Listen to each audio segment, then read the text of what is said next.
ਸਤਿ ਸ਼੍ਰੀ ਅਕਾਲ। ਤੁਸੀਂ ਜੁੜੇ ਹੋਏ ਹੋ ਪੰਜਾਬੀ ਰੇਡੀਓ ਯੂਐਸਏ ਦੇ ਨਾਲ ਤੇ ਪ੍ਰੋਗਰਾਮ ਸਪੈਸ਼ਲ ਰਿਪੋਰਟ ਦੇ ਵਿੱਚ ਤੁਹਾਡਾ ਸਾਰਿਆਂ ਦਾ ਸਵਾਗਤ ਹੈ।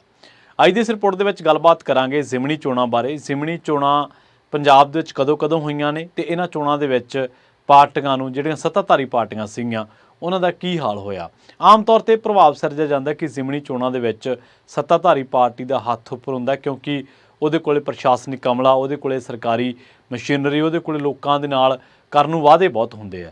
ਪਰ ਕੀ ਤੁਹਾਨੂੰ ਪਤਾ ਹੈ ਕਿ ਪੰਜਾਬ ਦੇ ਵਿੱਚ ਪੰਜਾਬੀਆਂ ਦੀ ਇੱਕ ਵੱਖਰੀ ਤਸਵੀਰ ਹੈ। ਪੰਜਾਬੀਆਂ ਦਾ ਸੱਤਾ ਨੂੰ ਜਾਂ ਜਿਹੜੀ ਸਰਕਾਰ ਹੁੰਦੀ ਹੈ ਉਹਨੂੰ ਇੱਕ ਵੱਖਰੇ ਤਰੀਕੇ ਨਾਲ ਲੈਂਦੇ ਆ। ਪੰਜਾਬੀ ਇਹ ਨਹੀਂਗਾ ਕਿ ਸਰਕਾਰ ਨੂੰ ਕਹਿਣਗੇ ਕਿ ਚਲੋ ਠੀਕ ਹੈ ਜੋ ਸਰਕਾਰ ਨੇ ਕਰਤਾ, ਜੋ ਸਰਕਾਰ ਜਿਵੇਂ ਕਹੂਗੀ ਉਵੇਂ ਕਰ ਲਾਂਗੇ। ਨਹੀਂ, ਇਹ ਇੱਕ ਵੱਖਰੀ ਤਸਵੀਰ ਵੀ ਰੱਖਦੇ ਨੇ। ਸਰਕਾਰਾਂ ਦੇ ਵਿੱਚ ਹੋਣ ਦੇ ਬਾਵਜੂਦ ਕਾਂਗਰਸ, ਅਕਾਲੀ ਦਲ ਤੇ ਆਮ ਆਦਮੀ ਪਾਰਟੀ ਨੂੰ ਪੰਜਾਬੀਆਂ ਨੇ ਚੰਗਾ ਝਟਕਾ ਦਿੱਤਾ। ਮਤਲਬ ਇੱਥੇ ਕਹਿੰਦੇ ਕਹਾਉਂਦੇ ਜਿਹੜੇ ਆਪਣੇ ਆਪ ਨੂੰ ਲੀਡਰ ਸੀਗੇ, ਜਿਨ੍ਹਾਂ ਦਾ ਸਿਆਸੀ ਸਮੀਕਰਨਾਂ 'ਤੇ ਕਬਜ਼ਾ ਸੀਗਾ ਔਰ ਜਿਨ੍ਹਾਂ ਦੇ ਘਰਾਂ ਦੇ ਵਿੱਚੋਂ ਚੱਤੋ ਪੈਰ ਅਫਸਰ ਬੈਠੇ ਰਹਿੰਦੇ ਸੀਗੇ, ਖੁਸ਼ਾਮਦੀ ਕਰਦੇ ਸੀ ਉਹਨਾਂ ਲੋਕਾਂ ਨੂੰ ਇਨਪੁਟ ਵੀ ਸੀਗੀਆਂ ਕਿ ਆਪਾਂ ਹਾਰ ਰਹੇ ਹਾਂ, ਪਰ ਬਾਵਜੂਦ ਇਸ ਦੇ ਉਹ ਕਰ ਕੁਛ ਨਹੀਂ ਸਕੇ ਕਿਉਂਕਿ ਅਖੀਰਲਾ ਫੈਸਲਾ ਪਬਲਿਕ ਦਾ ਸੀ ਔਰ ਪਬਲਿਕ ਹੈ, ਜਨਤਾ ਜਨਾਰਦਨ ਹੈ, ਇਹ ਕੁਛ ਵੀ ਕਰ ਸਕਦੀ ਹੈ।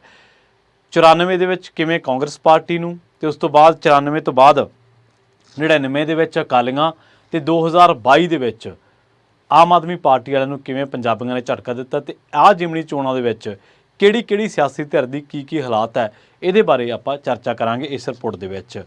ਅਕਾਲੀ ਦਲ ਤੋਂ ਸ਼ੁਰੂਆਤ ਕਰ ਲੈਣੇ ਅਤੇ ਉਸ ਤੋਂ ਬਾਅਦ ਤੁਹਾਨੂੰ ਦੱਸਾਂਗੇ ਬੜੇ ਦਿਲਚਸਪ ਅਤੇ ਬੜੇ ਤੱਥ ਇਹੋ ਜਿਹੇ ਕਿ ਜਿੱਥੇ ਇਹ ਚੋਣਾਂ ਹਰੀਆਂ ਨੇ, ਚਾਹੇ ਉਹ ਗਿੱਦੜਬਾਹਾ ਦੀ ਚੋਣ ਹੋਵੇ, ਚਾਹੇ ਉਹ ਆਦਮਪੁਰ ਦੀ ਚੋਣ ਹੋਵੇ, ਚਾਹੇ ਉਹ ਸੰਗਰੂਰ ਦਾ ਬਾਈਪੋਲ ਇਲੈਕਸ਼ਨ ਹੋਵੇ, ਚਾਹੇ ਉਹ ਅਜਨਾਲਾ ਦਾ ਇਲੈਕਸ਼ਨ ਹੋਵੇ ਅਤੇ ਚਾਹੇ ਉਹ ਪਟਿਆਲਾ ਦਾ ਇਲੈਕਸ਼ਨ ਹੋਵੇ। ਸੱਤਾਧਾਰੀ ਪਾਰਟੀਆਂ ਨੂੰ ਕਿਵੇਂ ਝਟਕੇ ਲੱਗਦੇ ਰਹੇ, ਚਾਹੇ ਉਹ 2022 ਦਾ ਸੰਗਰੂਰ ਵਾਲਾ ਇਲੈਕਸ਼ਨ ਹੋਵੇ। ਅਕਾਲੀ ਦਲ ਤੋਂ ਸ਼ੁਰੂਆਤ ਕਰਦੇ ਹਾਂ। ਅਕਾਲੀ ਦਲ ਨੂੰ ਪੰਥਕ ਪਾਰਟੀ ਕਿਹਾ ਜਾਂਦਾ ਔਰ ਇਹਦੇ ਵਿੱਚ ਕੋਈ ਦੋ ਰਾਏ ਨਹੀਂ ਕਿ ਭਾਰਤੀ ਪੋਲੀਟੀਕਲ ਸਿਸਟਮ ਦੇ ਵਿੱਚ ਰਾਜਨੀਤਿਕ ਪਾਰਟੀਆਂ ਦੀ ਅਹਿਮੀਅਤ ਬਹੁਤ ਵੱਡੀ ਹੈ। ਇਹਦੇ ਨਾਲ ਖੇਤਰੀ ਪਾਰਟੀਆਂ ਦੀ ਅਹਿਮੀਅਤ ਬਹੁਤ ਵੱਡੀ ਹੈ। ਅਕਾਲੀ ਦਲ ਦਾ ਆਪਣਾ ਇੱਕ ਇਤਿਹਾਸ ਹੈ, ਪਰ ਜਦੋਂ ਤੋਂ ਅਕਾਲੀ ਦਲ ਇੱਕ ਪਰਿਵਾਰ ਦੀ ਜਗੀਰ ਬਣ ਕੇ ਰਹਿ ਗਿਆ, ਇੱਕ ਪਰਿਵਾਰ ਦੀ ਜਾਇਦਾਦ ਬਣ ਕੇ ਰਹਿ ਗਿਆ, ਤਾਂ ਉਸ ਅਕਾਲੀ ਦਲ ਦਾ ਮੁਹਾਂਦਰਾ ਤੁਸੀਂ ਆਪ ਦੇਖ ਸਕਦੇ ਹੋ। ਅੱਜ ਉਹ ਅਕਾਲੀ ਦਲ ਜਿਹਨੂੰ ਪੰਜਾਬੀਆਂ ਨੇ, ਸਿੱਖਾਂ ਨੇ ਖੂਨ ਦੇ ਨਾਲ ਸਿੰਜਿਆ, ਉਹ ਅਕਾਲੀ ਦਲ ਅੱਜ 10 ਸੀਟਾਂ ਲੋਕ ਸਭਾ ਸੀਟਾਂ 'ਤੇ ਉਹਦੀ ਜ਼ਮਾਨਤ ਜ਼ਬਤ ਹੈ। ਇਹ ਕੋਈ ਛੋਟੀ ਗੱਲ ਨਹੀਂ ਹੈ। 6 ਕੈਂਡੀਡੇਟ ਉਹਦੇ ਅਜਿਹੇ ਨੇ ਜਿਹੜੇ 1 ਲੱਖ ਦਾ ਅੰਕੜਾ ਵੀ ਵੋਟਾਂ ਦਾ ਹਾਸਲ ਨਹੀਂ ਕਰ ਸਕੇ। 5 ਤੋਂ 6 ਕੈਂਡੀਡੇਟ। ਅੱਜ ਪ੍ਰਧਾਨ ਸਾਹਿਬ ਦੀ ਹਾਲਤ ਇਹ ਹੈ ਕਿ ਉਹਨੇ ਆਪਣੇ ਭਣਵੱਈਏ ਨੂੰ ਪਾਰਟੀ ਦੇ ਵਿੱਚੋਂ ਬਾਹਰ ਦਾ ਰਸਤਾ ਦਿਖਾ ਦਿੱਤਾ। ਸੋ 2015 ਦੇ ਵਿੱਚ ਗੁਰੂ ਸਾਹਿਬ ਦੀ ਬੇਅਦਬੀ ਹੁੰਦੀ ਹੈ, ਗੁਰੂ ਗ੍ਰੰਥ ਸਾਹਿਬ ਜੀ ਦੀ, ਅਤੇ ਉਸ ਤੋਂ ਬਾਅਦ ਤੁਸੀਂ ਦੇਖ ਲਓ ਕਿ ਅਕਾਲੀ ਦਲ ਦਾ ਗ੍ਰਾਫ ਕਿਵੇਂ ਡਿੱਗਦਾ। 2017 ਦੀਆਂ ਵਿਧਾਨ ਸਭਾ ਚੋਣਾਂ ਦੇ ਵਿੱਚ ਅਕਾਲੀ ਦਲ 20 ਸੀਟਾਂ ਵੀ ਨਹੀਂ ਹਾਸਲ ਕਰਦਾ, ਉਹ 20 ਤੋਂ ਵੀ ਘੱਟ ਸੀਟਾਂ 'ਤੇ ਸਿਮਟ ਕੇ ਰਹਿ ਜਾਂਦਾ। 2017 ਤੋਂ ਬਾਅਦ 2019 ਦੀਆਂ ਲੋਕ ਸਭਾ ਚੋਣਾਂ ਆਉਂਦੀਆਂ, ਅਕਾਲੀ ਦਲ ਦੇ ਸਿਰਫ 2 ਕੈਂਡੀਡੇਟ ਜਿੱਤਦੇ ਆ, ਸੁਖਬੀਰ ਬਾਦਲ ਫਿਰੋਜ਼ਪੁਰੋਂ ਅਤੇ ਹਰਸਿਮਰਤ ਕੌਰ ਬਾਦਲ ਬਠਿੰਡੇ ਤੋਂ।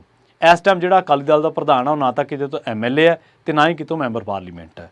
ਖੈਰ, ਲੋਕ ਸਭਾ ਦੇ ਵਿੱਚ ਇਸ ਟਾਈਮ ਅਕਾਲੀ ਦਲ ਦੇ ਕੋਲੇ ਸਿਰਫ ਇੱਕ ਜਿਹੜਾ ਨੇਤਾ ਹੈ ਹਰਸਿਮਰਤ ਕੌਰ ਬਾਦਲ ਦੇ ਰੂਪ ਦੇ ਵਿੱਚ। ਰਾਜ ਸਭਾ ਦੇ ਵਿੱਚ ਕੋਈ ਲੀਡਰ ਨਹੀਂ ਗਾ। ਪੰਜਾਬ ਦੀ ਵਿਧਾਨ ਸਭਾ ਦੇ ਵਿੱਚ ਮਹਿਜ਼ 3 ਲੀਡਰ ਨੇ। 2019 ਦੀਆਂ ਲੋਕ ਸਭਾ ਚੋਣਾਂ ਤੋਂ ਬਾਅਦ ਆਉਂਦੀਆਂ ਨੇ 2022 ਦੀਆਂ ਵਿਧਾਨ ਸਭਾ ਚੋਣਾਂ। 2022 ਦੀਆਂ ਵਿਧਾਨ ਸਭਾ ਚੋਣਾਂ ਦੇ ਵਿੱਚ ਅਕਾਲੀ ਦਲ ਨੂੰ ਐਸੇ ਝਟਕੇ ਲੱਗਦੇ ਨੇ ਕਿ ਅਕਾਲੀ ਦਲ 3 ਸੀਟਾਂ 'ਤੇ ਸਿਮਟ ਕੇ ਰਹਿ ਜਾਂਦਾ ਹੈ। 2022 ਵਿਧਾਨ ਸਭਾ ਚੋਣਾਂ ਤੋਂ ਬਾਅਦ 2 ਚੋਣਾਂ ਪੰਜਾਬ ਦੇ ਵਿੱਚ ਹੋਰ ਆਉਂਦੀਆਂ ਨੇ। ਸੰਗਰੂਰ ਦੀ ਬਾਈਪੋਲ ਜਿਹੜੀ ਕਿ ਭਗਵੰਤ ਮਾਨ ਜਦੋਂ ਮੈਂਬਰ ਪਾਰਲੀਮੈਂਟ ਤੋਂ ਬਾਅਦ ਉਹ MLA ਬਣ ਗਏ ਅਤੇ ਮੁੱਖ ਮੰਤਰੀ ਬਣ ਗਏ ਅਤੇ ਉਸ ਤੋਂ ਬਾਅਦ ਉਹ ਸੀਟ ਖਾਲੀ ਹੋ ਗਈ। ਅਕਾਲੀ ਦਲ ਦਾ ਕੈਂਡੀਡੇਟ ਇੱਥੇ ਕਿਹਾ ਜਾਂਦਾ ਕਿ 5ਵੇਂ ਨੰਬਰ 'ਤੇ ਸੀਗਾ। ਇਹਦੇ ਬਾਅਦ ਜਲੰਧਰ ਜ਼ਿਮਨੀ ਚੋਣ ਆਉਂਦੀ ਹੈ, ਉੱਥੇ ਵੀ ਭਾਜਪਾ ਦੀਆਂ ਵੋਟਾਂ ਅਕਾਲੀ ਦਲ ਦੇ ਨਾਲੋਂ ਵੱਧ ਕਹੀਆਂ ਜਾ ਸਕਦੀਆਂ। 2022 ਤੋਂ ਬਾਅਦ 2 ਚੋਣਾਂ, ਅਕਾਲੀ ਦਲ ਦਾ ਹਾਲ ਦੇਖ ਲਓ। ਉਸ ਤੋਂ ਬਾਅਦ 2024 ਦੀ ਚੋਣ ਆਉਂਦੀ ਹੈ। 2024 ਦੀਆਂ ਲੋਕ ਸਭਾ ਚੋਣਾਂ ਦੇ ਵਿੱਚ ਅਕਾਲੀ ਦਲ ਦੇ ਬਾਰੇ ਮੈਂ ਇੱਕ ਦੱਸ ਕੇ ਹਟਾਂ ਕਿ 10 ਕੈਂਡੀਡੇਟ ਉਹਦੇ ਜ਼ਮਾਨਤ ਜ਼ਬਤ ਹੋ ਗਈ ਹੈ। ਮਹਿਜ਼ 2 ਕੈਂਡੀਡੇਟ ਨੇ ਜਿਨ੍ਹਾਂ ਦੇ ਵਿੱਚ ਇੱਕ ਜਿੱਤਿਆ ਅਤੇ ਇੱਕ ਜ਼ਮਾਨਤ ਬਚਾ ਸਕਿਆ। 16% ਵੋਟ ਚਾਹੀਦਾ ਜ਼ਮਾਨਤ ਬਚਾਉਣ ਵਾਸਤੇ, 13% ਵੋਟ ਆ ਅਕਾਲੀ ਦਲ ਦੇ ਕੋਲੇ। ਉਹ ਅਕਾਲੀ ਦਲ ਜਿਹਦੇ ਇੱਕ ਧਰਨੇ ਉੱਤੇ ਸੈਂਟਰ ਹਿੱਲ ਜਾਂਦਾ ਸੀ, ਉਹ ਅਕਾਲੀ ਦਲ ਜਿਹੜਾ ਪੂਰੇ ਕੜਕੇ ਦੇ ਨਾਲ ਐਮਰਜੈਂਸੀ ਦਾ ਵਿਰੋਧ ਕਰ ਰਿਹਾ, ਪੂਰੇ ਰੁਤਬੇ ਦੇ ਨਾਲ, ਪੂਰੇ ਸਟੈਂਡ ਦੇ ਨਾਲ, ਪੂਰੇ ਸਿਧਾਂਤਕ ਸਟੈਂਡ ਦੇ ਨਾਲ। ਜਦੋਂ ਉਹਦੀ ਸੇਧ ਸ੍ਰੀ ਅਕਾਲ ਤਖਤ ਸਾਹਿਬ ਤੋਂ ਲਈ ਜਾਂਦੀ ਸੀ। ਜਦੋਂ ਅਕਾਲੀ ਦਲ ਦੇ ਜਥੇਦਾਰ ਬਹਿ ਕੇ ਮੀਟਿੰਗਾਂ ਕਰਦੇ ਸੀ ਤੇ ਫਿਰ ਜਦੋਂ ਉਹ ਮਤਾ ਪਾਸ ਕਰ ਦਿੰਦੇ ਸੀ, ਗੁਰਮਤਾ ਪਾਸ ਕਰ ਦਿੰਦੇ ਸੀ, ਤਾਂ ਉਸ ਤੋਂ ਬਾਅਦ ਸਰਕਾਰਾਂ ਹਿੱਲ ਜਾਂਦੀਆਂ ਸੀ ਆਪਣੇ ਸਟੈਂਡ ਤੋਂ। ਪਰ ਅੱਜ ਆਪਾਂ ਦੇਖਦੇ ਹਾਂ, ਅੱਜ ਜਿਹੜੀ ਆਦੇਸ਼ ਪ੍ਰਤਾਪ ਸਿੰਘ ਕੈਰੋਂ ਨੂੰ ਪਾਰਟੀ ਦੇ ਵਿੱਚੋਂ ਕੱਢਣ ਤੋਂ ਬਾਅਦ ਕੈਰੋਂ ਪਰਿਵਾਰ ਦੇ ਨਾਲ ਦੂਰੀਆਂ ਪੈ ਚੁੱਕੀਆਂ ਨੇ। ਪ੍ਰਧਾਨ ਸਾਹਿਬ ਦੀਆਂ ਉਹਦੇ ਕਈ ਨੇੜਲੇ ਵੀ ਅੱਜ ਕੱਲ੍ਹ ਚਰਨਜੀਤ ਸਿੰਘ ਬਰਾੜ ਦੇ ਰੂਪ ਦੇ ਵਿੱਚ ਆਪਾਂ ਦੇਖਿਆ ਕਿ ਉਹ ਵੀ ਕਿਤੇ ਇਕੱਲੀ ਬਹਿ ਕੇ ਸੋਚੀ ਨਹੀਂ ਅਸੀਂ ਕੀ ਨਹੀਂ ਕੀਤਾ ਤੇਰੇ ਲਈ ਵਰਗੇ ਤਖੱਲਸ ਵਰਤ ਰਹੇ ਨੇ। ਮਲੂਕਾ ਪਰਿਵਾਰ ਆਲਰੇਡੀ ਟਾਟਾ ਬਾਏ ਬਾਏ ਕਰਨ ਵਾਲੀ ਗੱਲ ਹੀ ਹੈ। ਢੀਂਡਸਾ ਪਰਿਵਾਰ ਦੀਆਂ ਸੁਰਾਂ ਹੀ ਅਲੱਗ ਨੇ, ਚੰਦੂ ਮਾਜਰੇ ਹੋਰਿਆਂ ਦਾ ਸਟੈਂਡ ਅਲੱਗ ਹੈ। ਸੋ ਅਕਾਲੀ ਦਲ ਜਗੀਰ ਕੌਰ, ਮਨਪ੍ਰੀਤ ਇਆਲੀ, ਹੋਰ ਬੀਬੀਆਂ ਦਾ ਜਿਹੜਾ ਇਹ ਅਕਾਲੀ ਦਲ ਦਾ ਧੜਾ ਹੈ ਉਹ ਆਪਣੇ ਆਪ ਹੀ ਇੱਕ ਵੱਖਰੀ ਸੁਰ ਲੈ ਕੇ ਚੱਲ ਰਿਹਾ। ਸੋ ਬਹੁਤ ਵੱਡੀ ਇਸ ਟਾਈਮ ਭੰਨ ਤੋੜ ਕਹਿ ਲਓ, ਬਹੁਤ ਵੱਡੀ ਅੰਦਰੋਂ ਬਗਾਵਤ ਕਹਿ ਲਓ, ਬਹੁਤ ਵੱਡੇ ਚੁਣੌਤੀਆਂ ਦੇ ਵਿੱਚੋਂ ਅਕਾਲੀ ਦਲ ਨੂੰ ਲੰਘਣਾ ਪੈ ਰਿਹਾ। ਔਰ ਪ੍ਰਧਾਨ ਦੇ ਬਾਰੇ ਕਿਹਾ ਜਾਂਦਾ ਕਿ ਉਹ ਇਹਨਾਂ ਚੀਜ਼ਾਂ ਨੂੰ ਕੋਈ ਬਾਹਲਾ ਜ਼ਿਆਦਾ ਤਵੱਜੋ ਨਹੀਂ ਦਿੰਦੇ। ਸੋ ਇਸੇ ਤਰ੍ਹਾਂ ਹੀ ਜਗਮੀਤ ਸਿੰਘ ਬਰਾੜ ਜਾਂ ਹੋਰ ਅਕਾਲੀ ਦਲ ਦੇ ਜਿਹੜੇ ਸੀਨੀਅਰ ਲੀਡਰ ਨੇ, 4 ਲੀਡਰ ਨੇ ਜਿਹੜੇ ਸੁਖਬੀਰ ਨਾਲ ਹਮਅਸ਼ਵਰਾ ਨੇ। ਵਿਰਸਾ ਸਿੰਘ ਵਲਟੋਆ, ਬਲਵਿੰਦਰ ਸਿੰਘ ਭੂੰਦੜ ਤੇ 2-3 ਹੋਰ ਹੋਣਗੇ ਜਿਹੜੇ ਕਹਿੰਦੇ ਨੇ ਕਿ ਰੋਜ਼ੀ ਬਰਕੰਦੀ ਵਰਗੇ ਜਾਂ ਕੋਈ ਹੋਰ ਲੀਡਰ ਨੇ ਜਿਹੜੇ ਪ੍ਰਧਾਨ ਦੇ ਬੜੇ ਨੇੜੇ ਨੇ। ਉਸ ਤੋਂ ਬਾਅਦ ਤਾਂ ਕੋਈ ਹੈ ਨਹੀਂਗਾ। ਤੇ ਕਾਂਗਰਸ ਦੀ ਗੱਲ ਕਰ ਲਓ, ਕਾਂਗਰਸ ਦੇ ਵਿੱਚ ਉਹੀ ਪਾਟੋ ਧੜ ਵਾਲੀ ਸਿਆਸਤ ਹੈ। ਅੰਦਰੂਨੀ ਫੁੱਟ ਕਹਿੰਦੇ ਬੇਸ਼ੱਕ ਨਿਕਲ ਕੇ ਤਾਂ ਸਾਹਮਣੇ ਨਹੀਂ ਆ ਰਹੀ, ਪਰ ਫਿਰ ਵੀ ਲੀਡਰਾਂ ਦੀਆਂ ਸੁਰਾਂ ਦੱਸਦੀਆਂ ਨੇ ਕਿ ਸਭ ਠੀਕ ਨੇ। ਕਾਂਗਰਸ ਪਾਰਟੀ ਦੇ ਵਿੱਚ ਤੁਸੀਂ ਭਾਰਤ ਭੂਸ਼ਣ ਆਸ਼ੂ ਵਰਗਿਆਂ ਦੇ ਬਿਆਨ ਸੁਣੋ, ਤੁਹਾਨੂੰ ਅੰਦਰਲੀ ਸਥਿਤੀ ਸਾਰੀ ਪਤਾ ਲੱਗ ਜਾਣੀ ਹੈ। ਆਲਮ ਇਹ ਹੈ ਕਿ ਇੱਥੇ ਪਾਰਟੀ ਨੇ ਕੋਈ ਚੋਣ ਨਹੀਂ ਹੋਈ ਵਿਧਾਨ ਸਭਾ ਦੀ, ਕੋਈ ਹਲੇ ਸੀਟਾਂ ਨਹੀਂ ਜਿੱਤੀਆਂ। ਇਹਨਾਂ ਨੇ 60-62 ਪਹਿਲਾਂ ਹੀ ਸਾਰੇ ਲੀਡਰ ਇਹਨਾਂ ਦੇ ਮੁੱਖ ਮੰਤਰੀ ਦੀ ਫੀਲਿੰਗ ਦੇ ਵਿੱਚ ਫਿਰਦੇ ਨੇ ਕਿ ਜਦੋਂ ਅਗਲੀ ਸਰਕਾਰ ਬਣੂਗੀ ਤਾਂ ਮੈਂ ਮੁੱਖ ਮੰਤਰੀ। ਸੋ ਇਸ ਕਰਕੇ ਪਾਰਟੀ ਦੇ ਅੰਦਰ ਪਾਟੋ ਧਾੜ ਹੈਗੀ ਹੈ। ਜਲੰਧਰ ਦੇ ਵਿੱਚ ਜਾਂ ਹੋਰ ਜ਼ਿਮਨੀ ਚੋਣਾਂ ਦੇ ਵਿੱਚ ਉਹ ਕਿਵੇਂ ਚੱਲਣਗੇ ਕੋਈ ਪਤਾ ਨਹੀਂਗਾ। ਆਪ ਮੂਹਰੇ ਬਹੁਤ ਚੁਣੌਤੀਆਂ ਨੇ। 92 ਸੀਟਾਂ ਜਿੱਤਣ ਤੋਂ ਬਾਅਦ ਹੁਣ ਸਿਰਫ 35 ਹਲਕਿਆਂ ਦੇ ਵਿੱਚ ਪਾਰਟੀ ਦੀ ਲੀਡ ਹੈ। 44% ਦੀ ਵੋਟ ਜਿਹੜਾ ਸ਼ੇਅਰ ਸੀਗਾ ਉਹ 26 ਤੇ ਆ ਡਿੱਗਿਆ।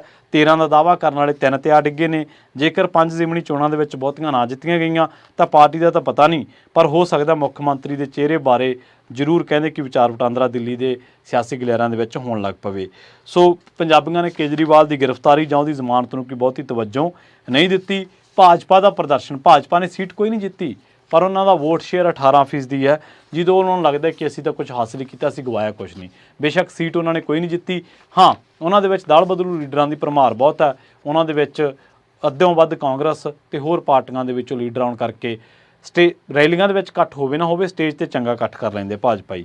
ਖੈਰ, ਹੁਣ ਕਿਹੜੀਆਂ ਜ਼ਿਮਨੀ ਚੋਣਾਂ ਦੇ ਵਿੱਚ ਸੱਤਾਧਾਰੀ ਪਾਰਟੀ ਜਿਹਦੇ ਬਾਰੇ ਕਿਹਾ ਜਾਂਦਾ ਨੇ ਕਿ ਇਹਨੂੰ ਹਰਾ ਨਹੀਂ ਕੋਈ ਸਕਦਾ ਜਾਂ ਇਹਦਾ ਹੱਥ ਉੱਤੇ ਹੈ। 28 ਮਈ 2018 ਨੂੰ ਰਵਿੰਦਰ ਵਾਸੂਦੇਵਾ ਦੀ ਇੱਕ ਰਿਪੋਰਟ ਛਪੀ ਹੈ ਹਿੰਦੁਸਤਾਨ ਟਾਈਮਜ਼ ਦੇ ਵਿੱਚ।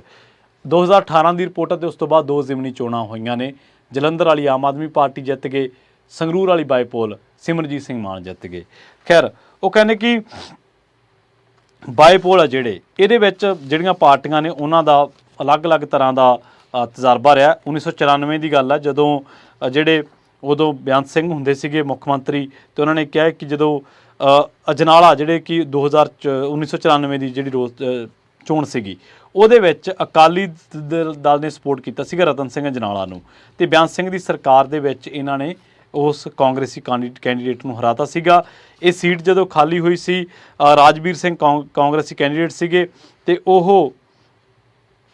ਉਹਨਾਂ ਨੂੰ ਹਰਾ ਦਿੱਤਾ ਗਿਆ ਸੀ 10,314 ਵੋਟਾਂ ਦੇ ਨਾਲ। ਕਹਿੰਦੇ ਕਿ 1995 ਦੇ ਵਿੱਚ ਇੱਕ ਫਿਰ ਜਿਹੜੀ ਜ਼ਿਮਨੀ ਚੋਣ ਹੁੰਦੀ ਹੈ ਉਹ ਹੁੰਦੀ ਹੈ 1995 ਦੇ ਵਿੱਚ ਗਿੱਦੜਬਾਹਾ ਦੇ ਵਿੱਚ ਮਨਪ੍ਰੀਤ ਬਾਦਲ ਜਿਹੜੇ ਕਿ ਸ਼੍ਰੋਮਣੀ ਅਕਾਲੀ ਦਲ ਵੱਲੋਂ ਸੀਗੇ, ਇਹਨਾਂ ਨੇ ਦੀਪਕ ਕੁਮਾਰ ਨੂੰ ਹਰਾਇਆ 2115 ਵੋਟਾਂ ਦੇ ਫਰਕ ਦੇ ਨਾਲ। ਤੇ ਇਹ ਸੀਟ ਖਾਲੀ ਹੋਈ ਸੀ।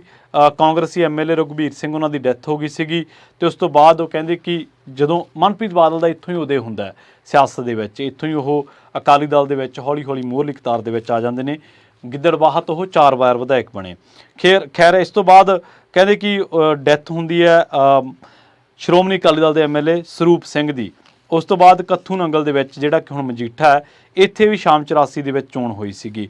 ਹੁਣ ਤੱਕ 1997 ਤੋਂ ਲੈ ਕੇ 2018 ਤੱਕ ਜੇ ਆਪਾਂ ਗੱਲ ਕਰੀਏ ਤਾਂ ਵਿਧਾਨ ਸਭਾ ਦੀਆਂ 17 ਜ਼ਿਮਨੀ ਚੋਣਾਂ ਹੋ ਚੁੱਕੀਆਂ ਨੇ, ਜਿਹਦੇ ਵਿੱਚੋਂ ਤਕਰੀਬਨ 13 ਦੇ ਕਰੀਬ ਜਿਹੜੀਆਂ ਉਹ ਸੱਤਾਧਾਰੀ ਪਾਰਟੀ ਨੇ ਜਿੱਤੀਆਂ ਨੇ। ਇਸੇ ਤਰ੍ਹਾਂ 2005 ਦੇ ਵਿੱਚ ਬਾਈਪੋਲ ਹੋਇਆ ਸੀਗਾ ਅਜਨਾਲਾ ਕਪੂਰਥਲਾ ਦੇ ਵਿੱਚ। ਉਦੋਂ ਰਤਨ ਸਿੰਘ ਅਜਨਾਲਾ ਤੇ ਕਾਂਗਰਸ ਦੇ ਰਾਣਾ ਗੁਰਜੀਤ ਸਿੰਘ ਉਹ ਐਮਪੀ ਬਣ ਗਏ ਸੀ ਖਡੂਰ ਸਾਹਿਬ ਤੋਂ ਤੇ ਜਲੰਧਰ ਤੋਂ। ਤੇ ਉਸ ਤੋਂ ਬਾਅਦ ਰੂਲਿੰਗ ਪਾਰਟੀ ਸੀਗੀ ਇੱਥੇ ਕਾਂਗਰਸ, ਕਿਉਂਕਿ 2002 ਤੋਂ ਲੈ ਕੇ 7 ਤੱਕ ਕੈਪਟਨ ਅਮਰਿੰਦਰ ਸਿੰਘ ਦੀ ਸਰਕਾਰ ਸੀ ਤੇ ਦੋਨੇ ਸੀਟਾਂ ਕਾਂਗਰਸ ਜਿੱਤ ਗਈ ਸੀਗੀ। ਇਸ ਤੋਂ ਬਾਅਦ 2012 ਤੋਂ ਲੈ ਕੇ 17 ਤੱਕ 6 ਬਾਈਪੋਲ ਹੋਈਆਂ ਪੰਜਾਬ ਦੇ ਵਿੱਚ। ਦਸੂਹਾ, ਮੋਗਾ, ਤਲਵੰਡੀ ਸਾਬੋ, ਪਟਿਆਲਾ, ਧੂਰੀ ਤੇ ਖਡੂਰ ਸਾਹਿਬ।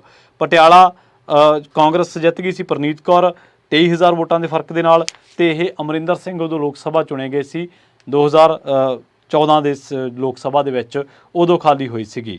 ਤੇ 2007 ਤੋਂ ਲੈ ਕੇ ਇੱਕ ਬਾਈਪੋਲ ਹੋਈ ਸੀ ਕਾਦੀਆਂ ਸੀਟ ਦੇ ਵਿੱਚ ਗੁਰਦਾਸਪੁਰ ਦੇ ਵਿੱਚ, ਇਹ ਵੀ ਅਕਾਲੀਆਂ ਨੇ ਜਿੱਤ ਲਈ ਸੀ।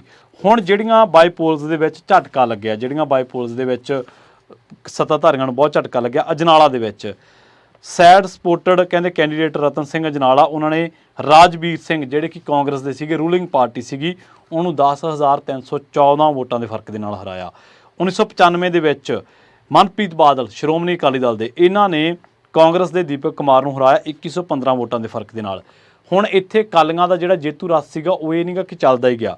1999 ਦੀ ਗੱਲ ਹੈ ਜਦੋਂ ਕਾਂਗਰਸ ਆਪੋਜੀਸ਼ਨ ਦੇ ਵਿੱਚ ਸੀਗੀ ਤੇ ਅਕਾਲੀ ਉਦੋਂ ਸੱਤਾ ਦੇ ਵਿੱਚ ਸੀਗੇ।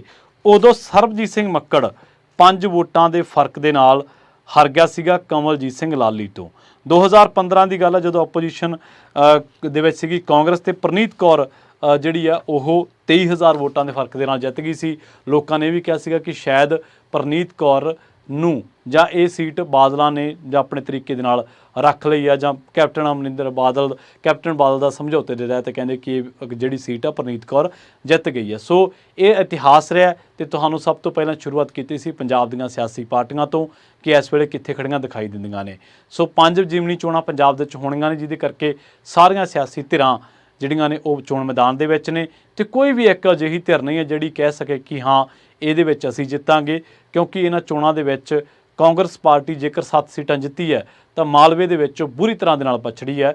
26 ਪੁਆਇੰਟ ਕੁਛ ਦੇ ਨਾਲ ਆਮ ਆਦਮੀ ਪਾਰਟੀ 3 ਸੀਟਾਂ ਜਿੱਤੀ ਹੈ ਤੇ 26 ਪੁਆਇੰਟ ਕੁਛ ਦੇ ਨਾਲ ਕਾਂਗਰਸ 7 ਸੀਟਾਂ ਜਿੱਤੀ ਹੈ। ਸੋ ਉਹਨਾਂ ਦਾ ਜਿਹੜਾ ਜੇਤੂ ਮਾਰਜਨ ਆ ਉਹ ਕੋਈ ਬਹੁਤ ਜ਼ਿਆਦਾ ਨਹੀਂ ਹੈ।